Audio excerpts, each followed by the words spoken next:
Bro ഒരു minute, നിങ്ങളിപ്പോൾ lace ഇങ്ങനെ കിട്ടിയില്ലേ, ഇങ്ങനെ കിട്ടുന്ന ബെറ്റർ ആയിട്ട് ഓപ്ഷൻ പറഞ്ഞേട്ടെ. ഇതിന്റെ പ്രശ്നം എന്ന് വെച്ചാൽ നിങ്ങൾ ലേസ് ഇവിടെ കെട്ടിക്കഴിഞ്ഞാൽ നമ്മുടെ ബോളിന്റെ മാക്സിമം ടൈം കോണ്ടാക്ട് ചിലപ്പോൾ ഇവിടെ ആയിരിക്കും, മനസ്സിലായോ? അപ്പോൾ ബോൾ നമ്മൾ വിചാരിച്ച പ്ലേസിൽ പോകാത്തൊരവസ്ഥ വരും. അപ്പോൾ ഇതിലും ബെറ്റർ ആയിട്ട് ഏറ്റവും കുറച്ച് എവിടെയാണ് നമ്മളെ ബോൾ നമ്മളെ ബൂട്ടിൽ തട്ടുന്ന പ്ലേസ് അവിടെ കിട്ടുന്നത് കുറച്ചുകൂടി ബെറ്റർ. ജസ്റ്റ് ഞാൻ കാണിച്ചു തരാം. ഇപ്പം നമ്മളിങ്ങനെ കെട്ടിയില്ലേ, ഇതിൻ്റെ പകരം നിങ്ങളിപ്പോൾ ഒരു ലേസ് വലുത് ലേസ് ചെറുതല്ലേ, അപ്പോൾ ഇവിടെ ഫസ്റ്റ് റൗണ്ട് കെട്ടുക. അതിൻ്റെ അടിയിൽ എടുക്കുക. നമ്മളെ ബൂട്ടിനകത്ത് ഏറ്റവും കുറവ് സ്ഥലം നമ്മൾ ബോൾ വെക്കുന്നത് വെച്ചാൽ ഏകദേശം ഈ ഒരു സ്ഥലമായിരിക്കും.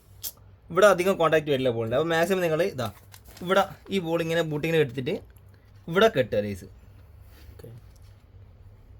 ഓക്കെ, ഇവിടെ കെട്ടിക്കഴിഞ്ഞാൽ നിങ്ങളുടെ കോണ്ടാക്റ്റ് ബോളിൻ്റെ ഏറ്റവും കുറഞ്ഞ് കിട്ടുന്ന പ്ലേസ് ആയിരിക്കും ഇത്. കാരണം എപ്പോഴെങ്കിലേ ബോൾ ഇവിടെ വന്ന് ടച്ച് ചെയ്യുള്ളൂ.